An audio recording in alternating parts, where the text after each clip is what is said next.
Hello and welcome to this debate for the 32nd District in the Wisconsin State Senate.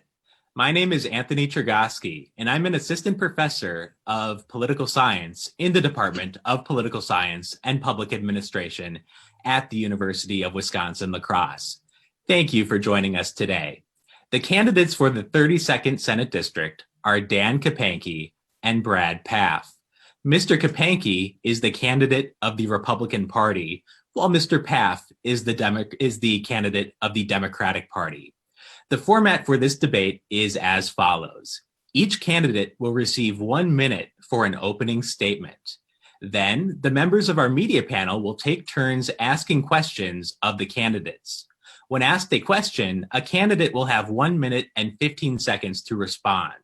After that, the other candidate will have 45 seconds for rebuttal and follow up. We will conclude the debate with closing statements by each candidate. Our media panel today features Dustin Lukey of WXOW News 19, Martha Koloski of WKBT News 8 Now, Ezra Wall of Wisconsin Public Radio, and Rick Solem of WIZM Radio. The League of Women Voters of the La Crosse area is generously providing assistance with keeping track of speaking time. Thank you, Maureen Kinney, for providing this assistance. The two most important rules of this debate are that the candidates should not interrupt one another, and the candidates should respect the time limits for their responses. I will enforce these rules as needed during the debate, and I appreciate the candidates' cooperation with these rules. Through a random draw, we have determined that Brad Pfaff will go first, and Dan Kapanke will go second. Mr. Pfaff, you have 1 minute for your opening statement. Well, thank you, Anthony, and hello, everyone. My name is Brad Pfaff, and I'm running for the state senate. I'm running because I believe we can do better. My campaign is about bringing people together and moving past the polarized partisan politics that's currently taking place in our state capital. I was raised on a dairy farm, not too far from here where I sit right now. And on the farm, we learned the importance of hard work, dedication, and coming together when times are tough. We need more of that right now in our state capital. I've had the opportunity in my career to work on behalf of the people of Western Wisconsin. I've held senior level positions at the U.S. Department of Agriculture Farm Service Agency, as well as I served as a cabinet secretary at the Wisconsin Department of Agriculture, Trade, and Consumer Protection. As a leader, I listened to the people. I brought people together, and I worked hard to solve the problems that are taking place. That's the kind of person I am. That's the kind of state senator I will be. Thank you. Thank you, Mr. Pfaff. Mr. Kapanke. Thank you. I'm Dan Kapanke. I'm running for the state senate as a Republican. I'm honored to do that. I look forward to serving the people in the Senate again here from La Crosse area. I've lived in this district my entire life, except for time out for military. I've been in the National Guard and the United States Marine Corps Reserve. I helped my brother on his farm in South Dakota for a few months. But other than that, I've spent my entire life here in the 32nd, raising a family, working in agribusiness, in seed sales to farmers and sales and service. I started two businesses here with my family. We brought the La Crosse Loggers here, organized baseball, improved Copeland Park. And every summer we employ over 100 people at Copeland Park with the baseball operation. I'm honored again to represent these people. I'm passionate about the 32nd and look forward to working for them in Washington, in Madison, not Washington, Madison. Thank you, Mr. Kapanke. We now turn to our media panel. We have a question for Mr. Pfaff from Dustin Lukey of WXOW News 19. Dustin, over to you. Thank you, Anthony. 2021 will see the Wisconsin legislative maps redrawn once again. Now, the 2011 maps faced numerous court challenges, with the Supreme Court ultimately leaving it up to the states. The subsequent maps also, speculation says, will likely end up in courts. What would you propose to fix this process, if any changes? Mr. Pfaff. Get the legislature out of it. We do not need to have legislators drawing the boundaries of this district that they will serve. We need to make sure that the people of this state, the people of this district, their voices are heard. They should be able to select their legislators. We should not have shadowy law firms drawing maps that the legislators then take back to the people. Instead, we should have the people of this state play an important role in helping draw those maps.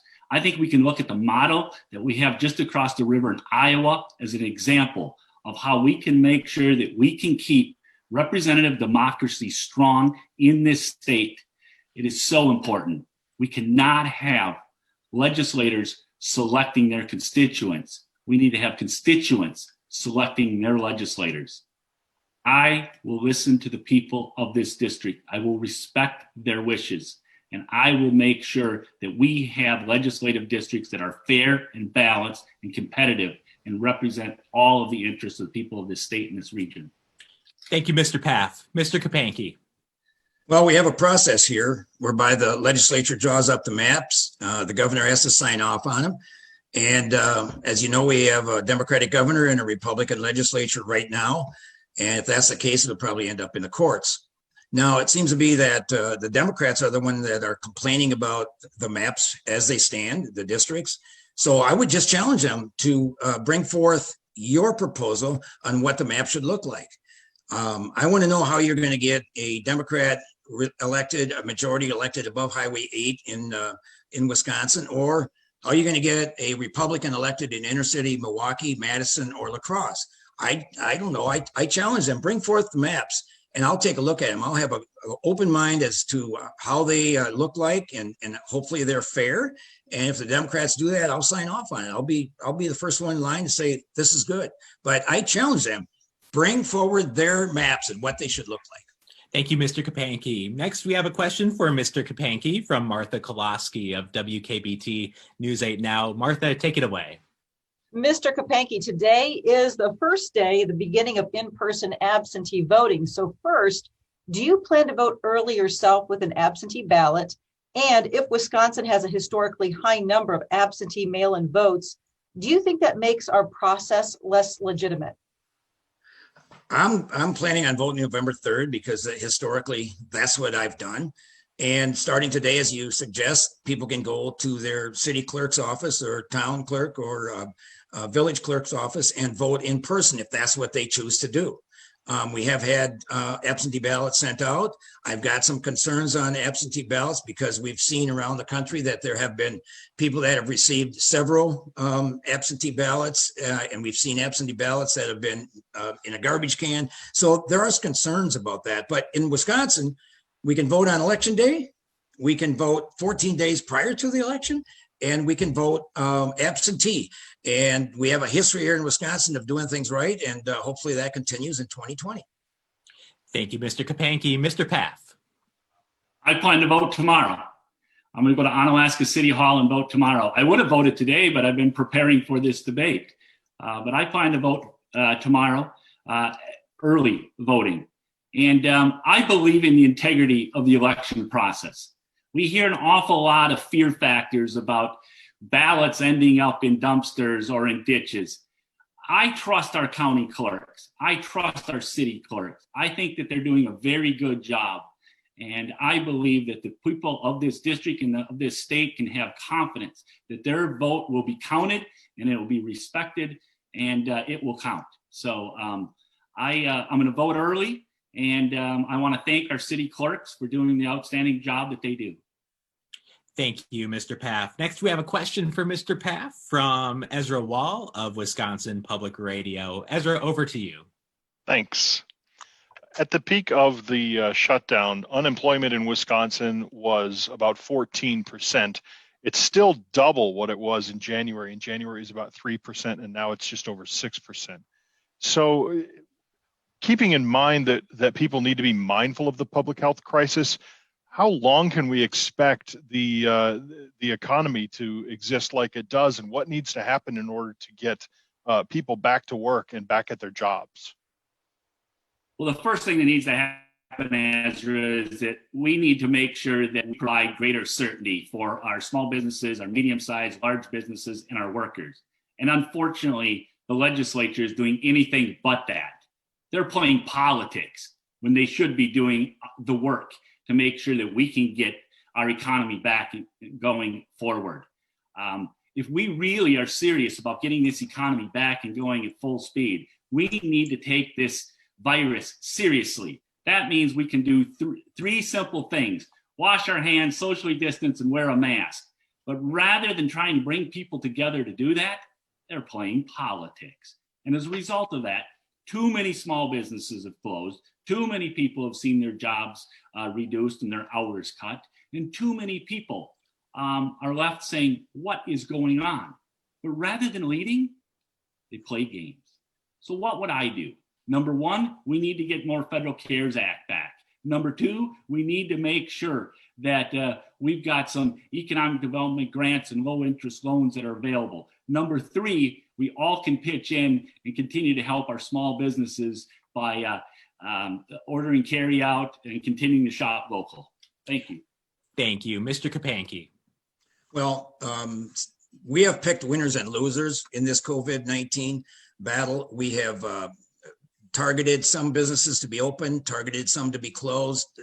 We haven't put a 25% factor on all businesses, only some. The restaurants and bars have been hit harder than other businesses, and that's just not right. Early on, we labeled some people as essential that should and can go to work, and others that are non-essential.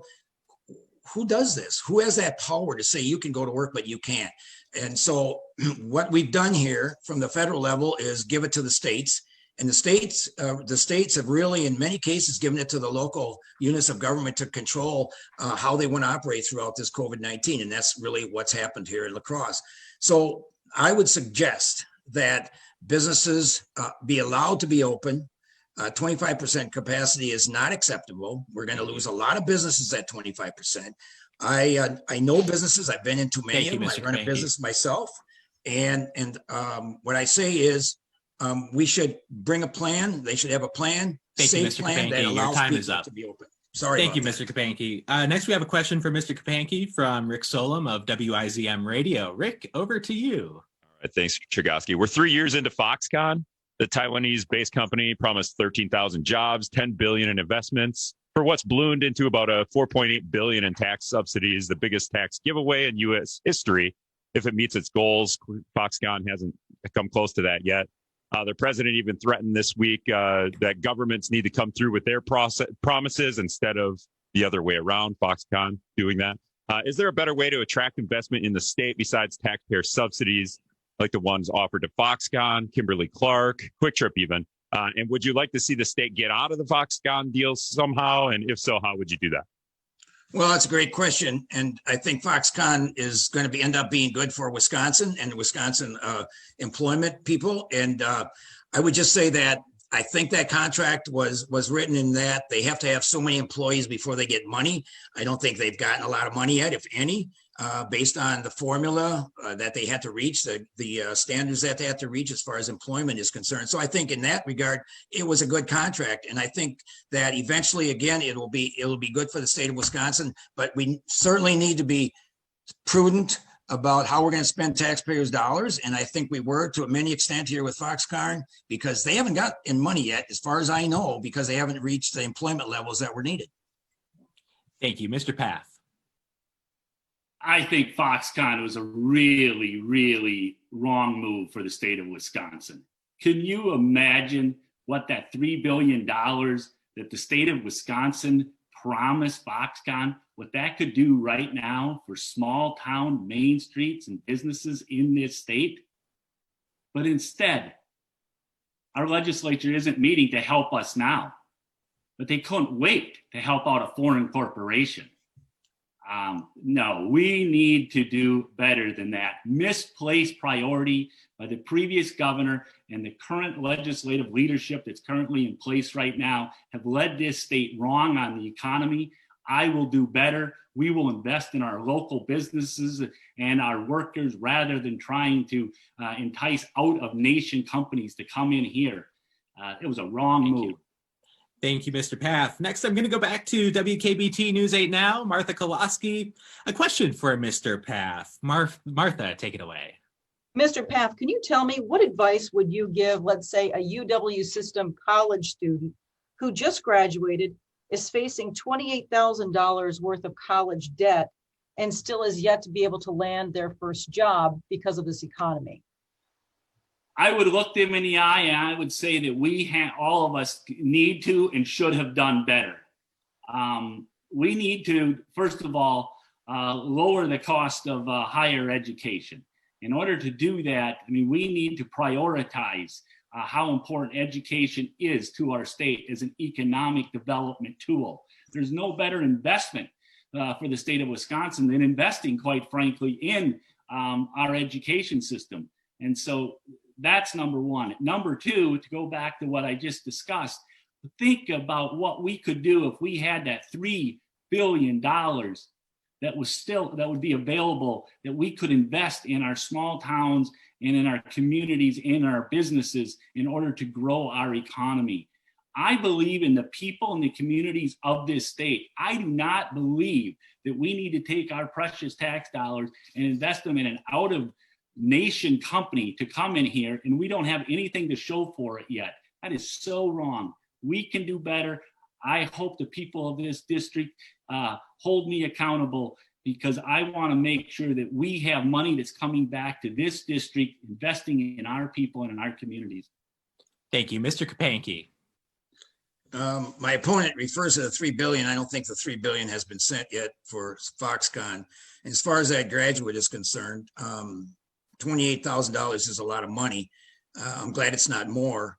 But as I go around the district and I hear from around the state, there are so many companies looking for people, and the wages have been going up because there is a shortage, and there was a shortage pre-COVID, and there's still a shortage today. I mean, you can go into, I don't know how many businesses, and they'll say help wanted. So I would suggest to that college graduate, take the job, the best job he can get at this point, or she can get at this point, and grow from there. And other jobs are going to open up soon as this economy gets going after post-COVID. Thank you. Let's go to WXOW News 19, Dustin Lukey, a question for Mr. Kapanke. Dustin? Thanks, Anthony. What letter grade would you give the state in terms of preparing schools, both K-12 and universities, for dealing with the challenges of this year? And what's one proposal you would make to improve that grade? Are you talking COVID here? Yes. Yeah. The COVID issue, nobody had advance warning of what it was going to be like and how long it was going to last. And so I really want to commend the school districts in our area. I think they were flexible. They made decisions based on the information they had at that time, and then they changed if the stats show that they should. We have some schools in the district that are in class and they're doing well. We have some areas here where they're doing a virtual and a combination of in class. And so I really want to commend the school districts, all of them, in the 32nd. I've talked to administrators, and I've talked to students, and I've talked to parents in all the school districts, and they're doing the best they can. And I really want to commend them for that. I think that there's no template here that says this is the course we should take. Again, the flexibility has been tremendous by our school districts, and I think they're doing absolutely the best they can. The sooner we can get the students in class, however, the better off we'll all be. Thank you. Mr. Pfaff. I will answer that the following ways. I will give the Wisconsin State Legislature an F. They didn't do their job. I will give the Wisconsin Department of Public Instruction a C. They're providing guidance out to the school districts because the legislature will not come together, will not meet.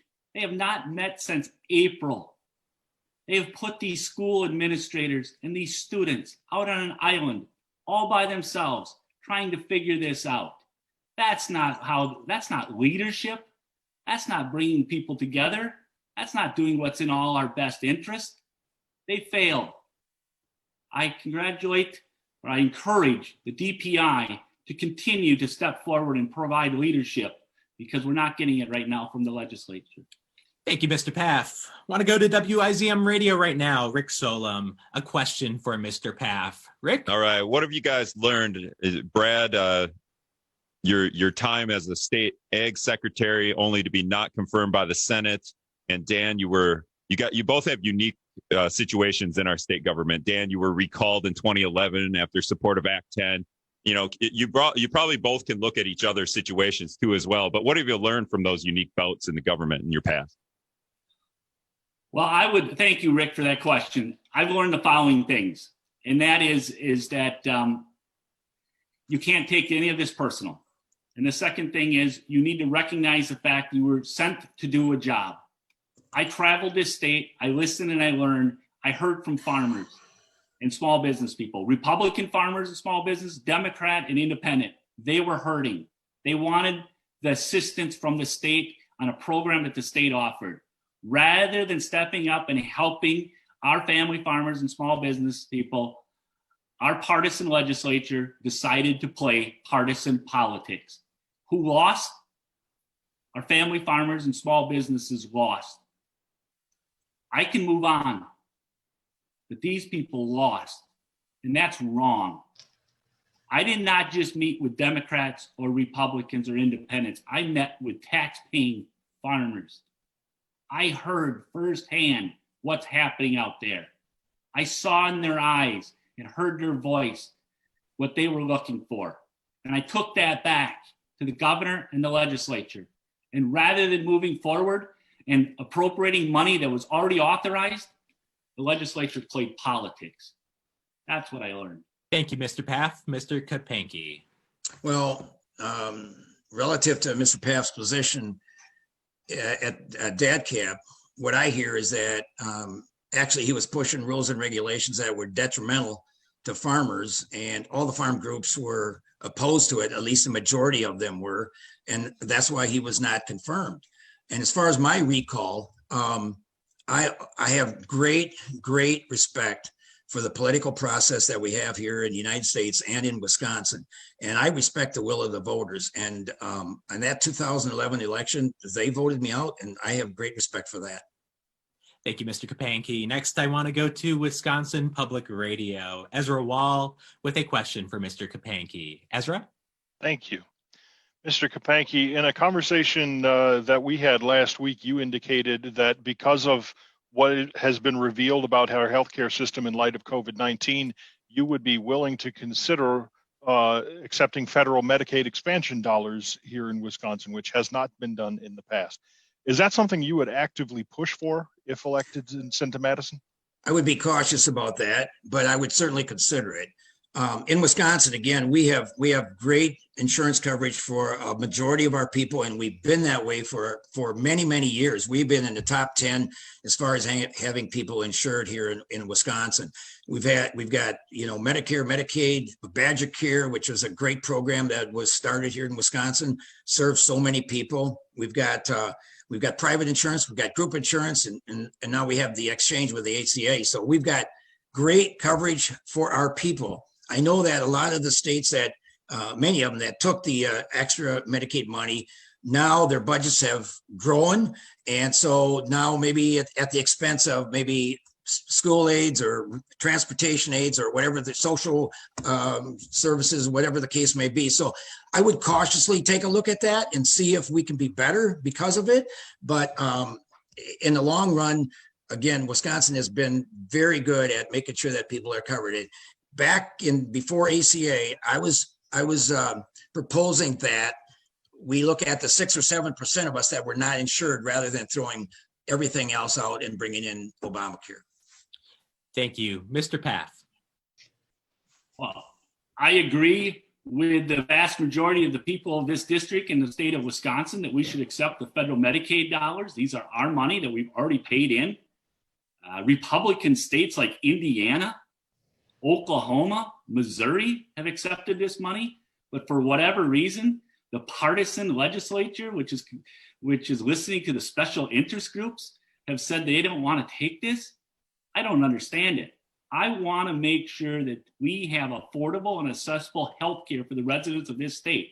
And I want to make sure that people that have pre-existing conditions can have insurance going forward. Let's stop playing politics with insurance, and let's not have the lobbyists and the insurance companies dictating our health policy. Thank you. Going to go to Dustin Lukey of WXOW News 19. A question for Mr. Pfaff. Dustin? If you're elected as the state senator representing the 32nd district, you would be representing everybody in the district. Being that you're both white men, how would you work to represent the underrepresented voices in this district? a seat at the table. We need to respect everybody. And I want everybody who's listening and everybody that cares and is voting for this to know the fact that they will always have a seat at the table with me. My mom taught me an awful lot. She still does. But she said, Brad, you were given 2 of these and 1 of these for a reason. Listen twice as much as you speak. And I guarantee everyone, I will listen. I will reach out and people will have a seat at the table. I will make sure that the people of this district, that their thoughts are heard and considered. I strongly believe in finding consensus and bringing people together. And I want to let everyone here know that I will not be led by special interest. I will be led by you, the people of this district. It's who I am. Believe me, I've stood up to special interest. My opponent brought up the fact that I stood up to special interest. He knows. I looked him in the eye and I said, I will not let special interest run over the interest of the people of this district and this state. And if that's farmer mental health, if that's health for the well-being of the people of this district, I will stand for them. Thank you. Thank you, Mr. Pfaff. Mr. Kapanke. Well, I have a history of working with everybody, whether it be in my agribusiness as a seed salesman, whether it be a chairman in the town of Campbell or in the state senate, or with my businesses here in town. I'm incensed at just the notion that because I'm certain race that I might not work with somebody that is of a different color. That just incenses me. I'm no better than anybody else because of my color. And we have to work with everybody. And when I was in Madison, is exactly what I did. I was a lone sponsor of some bills that was supported by all the Democrats and no Republicans on 2 major bills that affected Wisconsin. So I do work with everybody. And my opponent talks about special interests, but he's taken $800,000 from the Democratic Party of Wisconsin. And much of this money has come from out of state, from California, from Illinois, the governor of Illinois. Thank you, Mr. Kapanke. Thank you, Mr. Kapanke. Next, we have a question for Mr. Kapanke from Martha Kolaski of WKBT News 8 Now. Martha? Yes, Wisconsin is undeniably a hotspot for COVID-19 right now.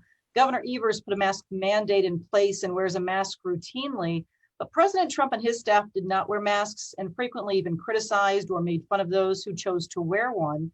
The president even became sick himself.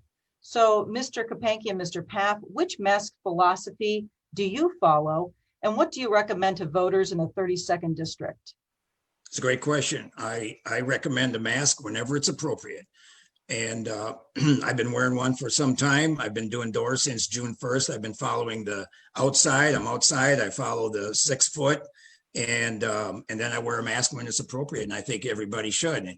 And wearing a mask and doing those 3 things certainly hasn't stopped the spread of COVID. So it's going to be there. I mean, if our health director, who has been certainly, I think, using all the safety measures if she can come down with COVID, then I think anybody can. But I think we need to, again, put in place all of the measures. That's what we did in our business. We put a 5 or 6 place safety page together of safety rules and regs at our ballpark, and we had no COVID traced back to us. So it can be done in a safe manner if we use the procedures that are out there for us to use. Thank you. Mr. Pfaff. Well, I really am disappointed in the fact that the Wisconsin State Legislature isn't stepping forward and recognizing the fact that this is important. 3 simple things: wash our hands, socially distance, and wear a mask. But instead they play politics. They play politics with a mask. They could have come forward. They could have brought the legislature together and developed policies and procedures that would assist our education system, our small businesses, but instead they're playing politics with this. So the thing is, I strongly support wearing a mask. I want to make sure that we come together to stop the spread of this virus. It's the best thing that we can do. And you know what? Leaders need to lead, and they need to lead by demonstrating that they take this serious. Thank you, Mr. Pfaff. Next, we have a question for Mr. Pfaff from Ezra Wall of Wisconsin Public Radio. Ezra? Question goes back to the issue of public schools. According to Wisconsin Public Radio story in 2019, Wisconsin has the widest achievement gap between black and white students of any other state. What needs to happen to close that gap? Well, that's a great question. And I'll tell you, I've been hearing that as I travel this district, and I listen and I learn from community members, from parents, and from educators. A couple things need to happen. Number one, we need to acknowledge the fact that how important education is to our district and to our community and to our state. So we need to make sure that we have the resources that are there. Number two, we need to make sure that we recognize the fact that we have to be able to have the tools for our educators to provide a high quality education to our students.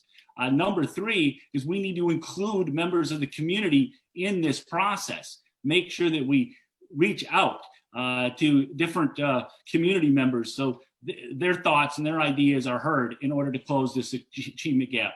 The other thing we need to do is we need to continue to work with our private sector in order to have internships and mentorships and other type of opportunities for students to learn and continue to grow.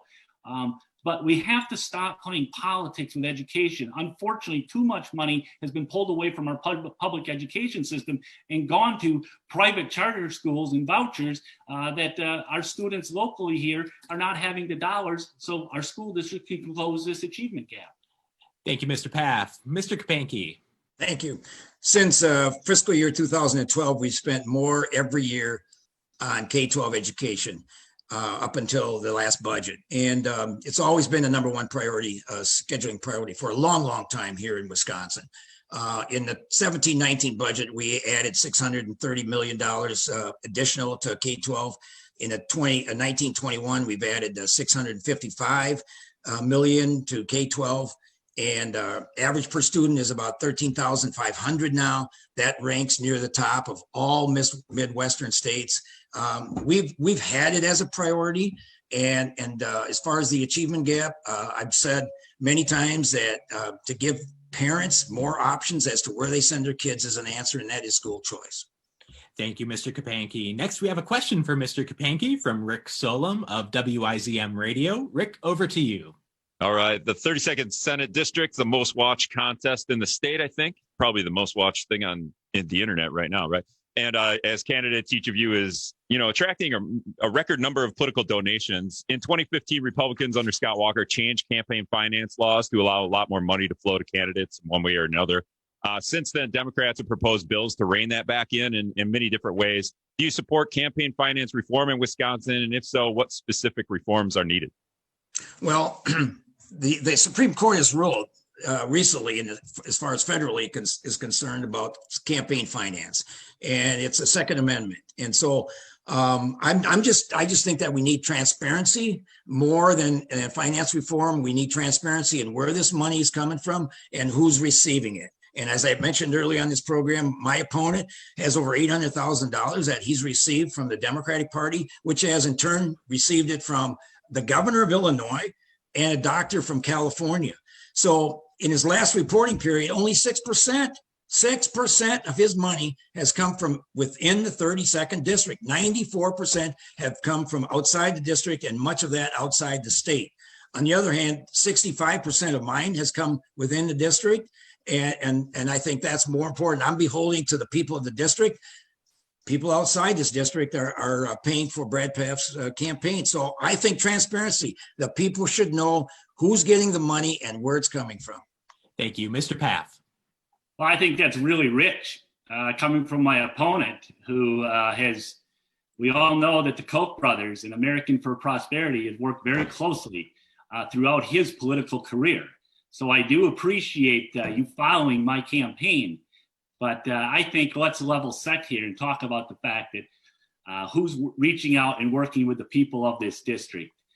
My campaign continues to communicate and speak with the people of this district tirelessly every single day.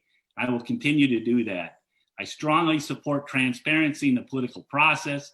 I believe Citizens United, that the Republican Party nationally in the state of Wisconsin strongly supported before the U.S. Supreme Court, should be overturned. But I find it very rich to start hearing from my opponent about money and politics. Thank you. Thank you, Mr. Pfaff. Let's have a question for Mr. Pfaff now from Dustin Lukey of WXOW News 19. Dustin, over to you. Thanks, Anthony.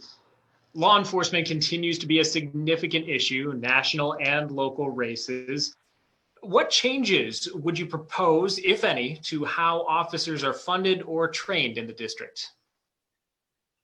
Well, thank you, Dustin. That's a very good question. And I think the most important thing that we need to do is we need to make sure that we do have dollars available for our officers to have the kind of training that is required for them to make sure that they treat everyone equally under the law. Everyone, regardless of their skin color, your ethnicity, your gender, you're treated equally under the law. And that we make sure that we keep our communities safe, but we keep them welcoming. That's very important. I want to make sure that people have an opportunity for due process, which is guaranteed in our Constitution and our Bill of Rights. We have due process underneath the law. So those are all very important to me. And I also want to say this. I've been working with and speaking with our police chiefs and with law enforcement, and this should not be a political issue. I am disappointed that there's some in politics that are trying to play politics with law enforcement. All of us want to keep our communities safe. All of us want to keep our communities strong. And all of us want to keep our communities welcoming. So let's move away from playing the partisan politics that some are doing, and let's come together to help our law enforcement and keep our communities welcoming and safe. Thank you. Mr. Kapanke. We're very fortunate in this part of the state, in this part of the country, that we have great law enforcement officers in departments here in Western Wisconsin. I haven't been endorsed by all the sheriffs in our district. I know that angers my opponent, but they know that I back them. Our party backs them. His party has been very slow to this party.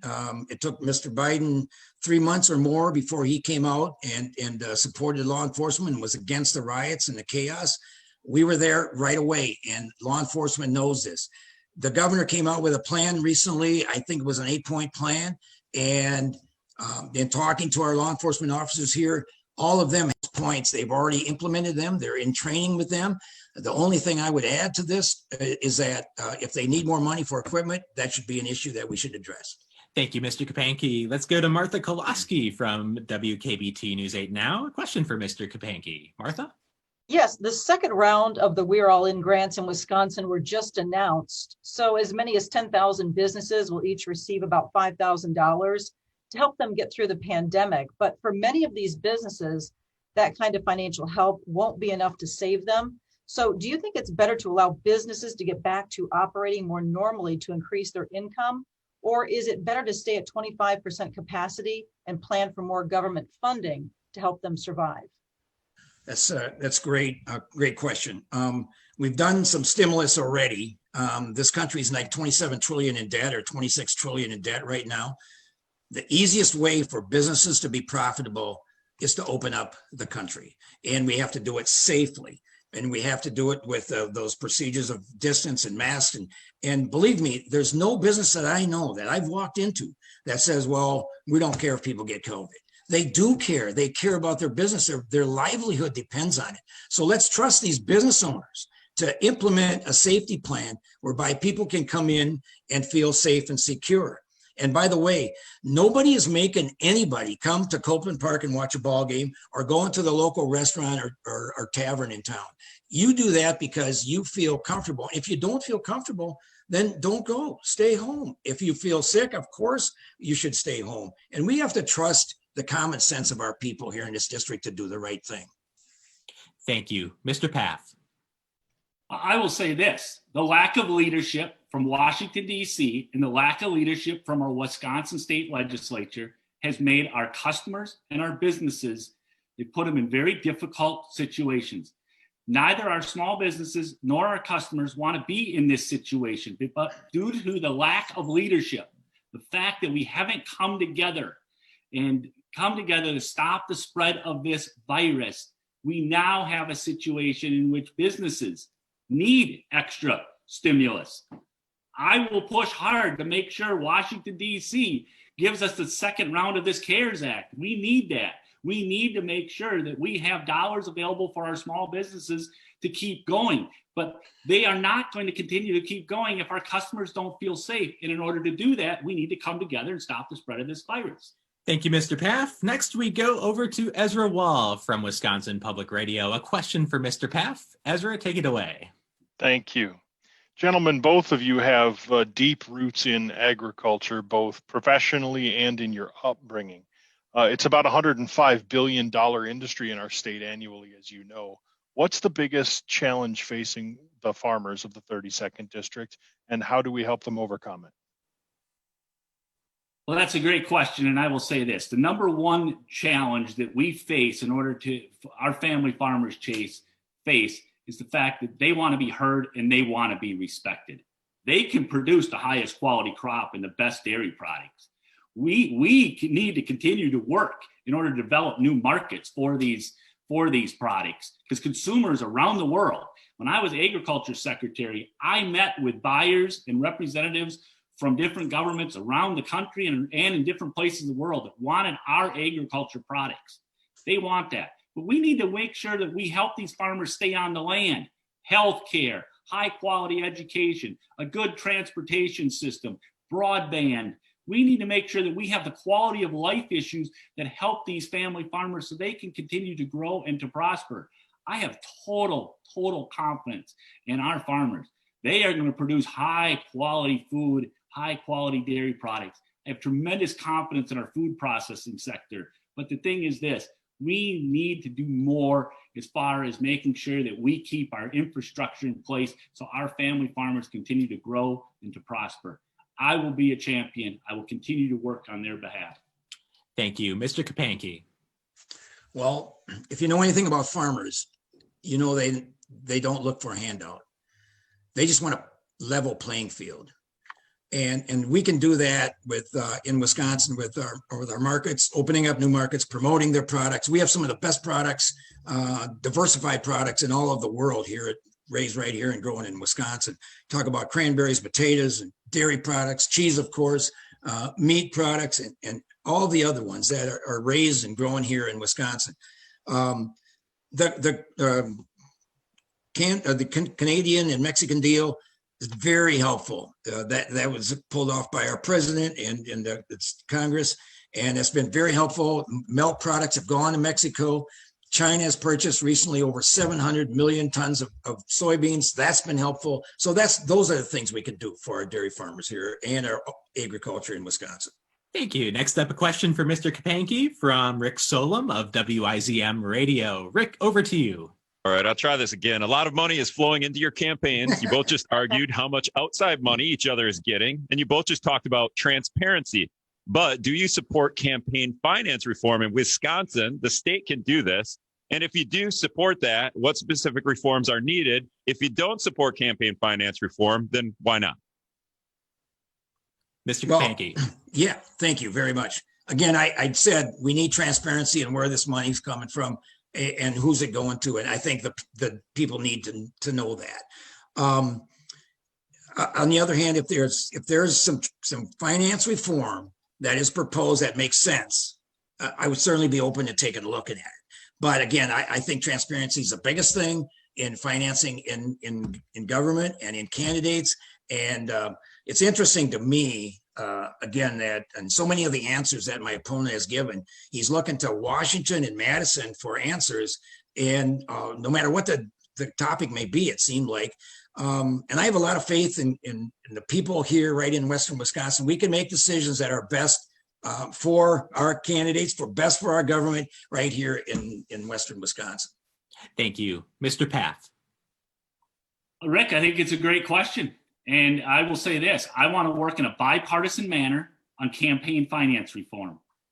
I think that we need to look at what we can do together as both political parties coming together, recognizing the fact that elections cost too much money. There's too much money spent right now in politics. I think I can admit that. I think a lot of people can admit that. But we need to work together on this. We have to be able to have a bipartisan solution when it comes to campaign finance reform. But as we discussed earlier, the U.S. Supreme Court has put Citizens United, it's out there, and this is what we've got. But I am willing to work in a bipartisan manner on campaign finance reform. Thank you, Mr. Pfaff. Next, let's head over to Martha Kolaski of WKBT News 8 Now. A question for Mr. Pfaff. Martha? Mr. Pfaff, many local businesses and schools are really trying to do their part to be more environmentally friendly. Do you believe the science about climate change, and would you support green programs if you're elected? That's a very good question, and I do believe science, and I will work with science. And I think that it's best for all of us if we continue to listen to science. And I do believe that we have real opportunities to grow our economy by recognizing the fact that our family farmers can produce an awful lot of high quality products that can help our environment. I think that our family farmers can sequester, our soils can sequester carbon. I think that there's tremendous opportunities for solar and there's for wind. I think we could put solar panels on dairy barns. We could put wind turbines on silos. I think that there's opportunities that we could work with the food processing sector in order to be even more energy efficient.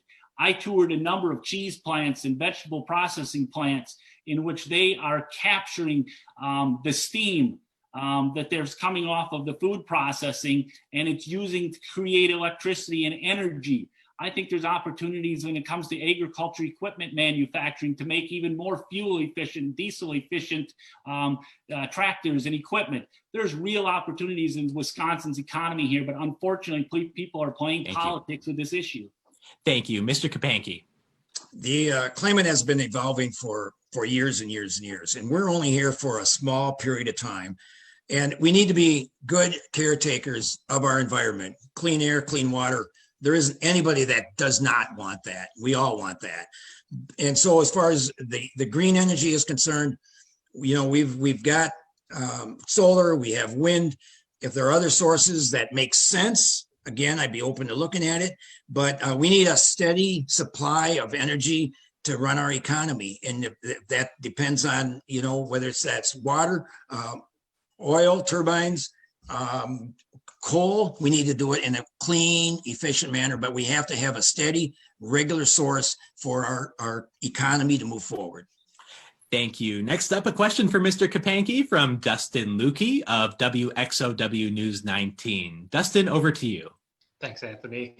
We'll stick with infrastructure for a moment, Mr. Kapanke. You said specifically that you should leave a lot of the decisions up to the district as far as fixing things. But when it comes to roads, there's a lot of work that the state has to do on certain roads, La Crosse Street being a notable example of this.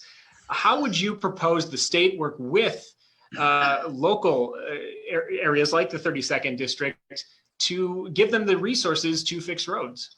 Yeah, it's a great question. By the way, congrats on the new gig there, Dustin. Thanks, Dan. We have had big projects in Southeast Wisconsin for the last, number of years, and a lot of the transportation funding has gone that way. And those projects are getting completed now. So it's time to look at Western Wisconsin and rural areas and how we might funnel more money into badly needed repairs of roads and new roads here in this part of the state. I know that in the last budget, the legislature put in $90 million for the local road improvement fund, and the governor vetoed that, which was very unfortunate. That money was targeted for rural roads here again in rural Wisconsin. So I think that it's a matter of the legislators having a voice.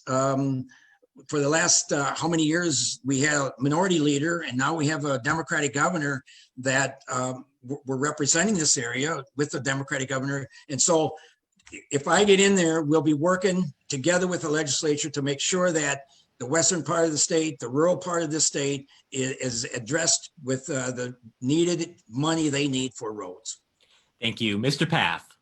Well, I agree. We need to make sure that we have this part of the state that has the funding needed for our roads and our bridges.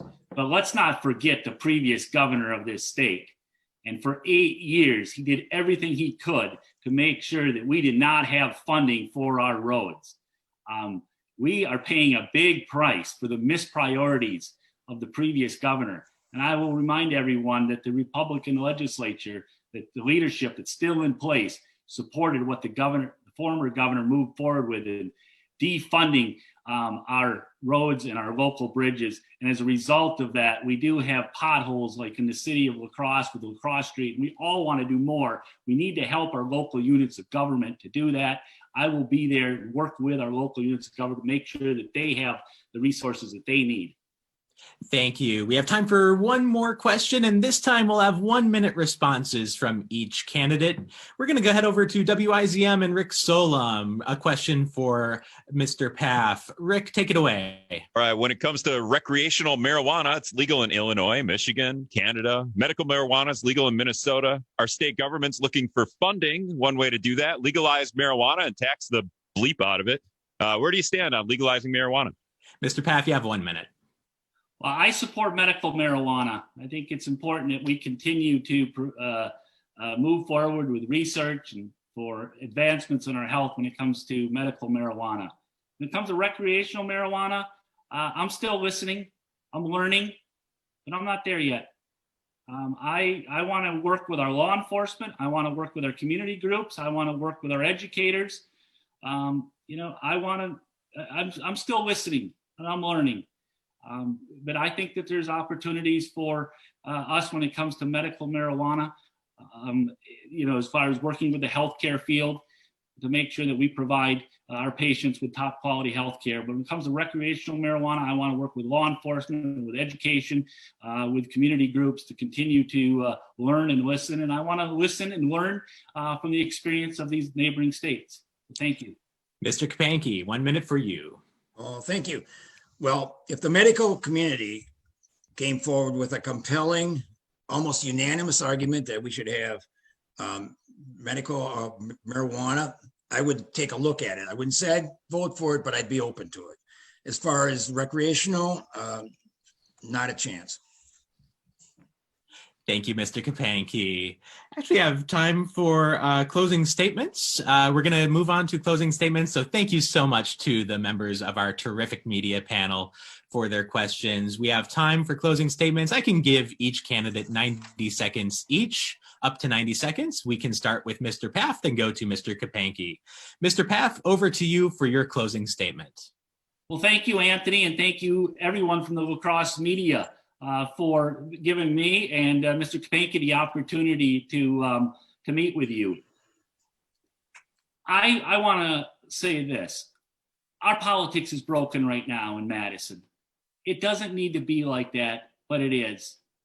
Rather than coming together and working for the best interest of all of us, they've decided to play partisan politics. And as a result of the partisan politics that they're playing, too many people have lost their job. Our small businesses and medium-sized businesses are looking for greater certainty. Our roads aren't being funded. Broadband isn't being built. Healthcare is not being expanded. We can do better. All of us know we can do better. I'm running for the Wisconsin State Senate because I know if we come together, we can get things done. I was raised with the values of hard work, dedication, and understanding that there's more that unites us than divides us. Those are Western Wisconsin values. Those are our values. Let's take those values to Madison. I ask all of you, please, go vote on Tuesday, November 3rd. And I sure hope you'll consider voting for me, Brad Pfaff. Thank you.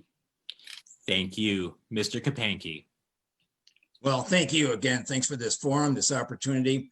I've lived in this district almost my entire life, as I mentioned earlier. I'm passionate about the people in this district. I know so many people throughout this entire district. I know their businesses. I know what their concerns are. I'm eager to go to Madison and represent them and work for them in Madison and out here. This has been a great campaign.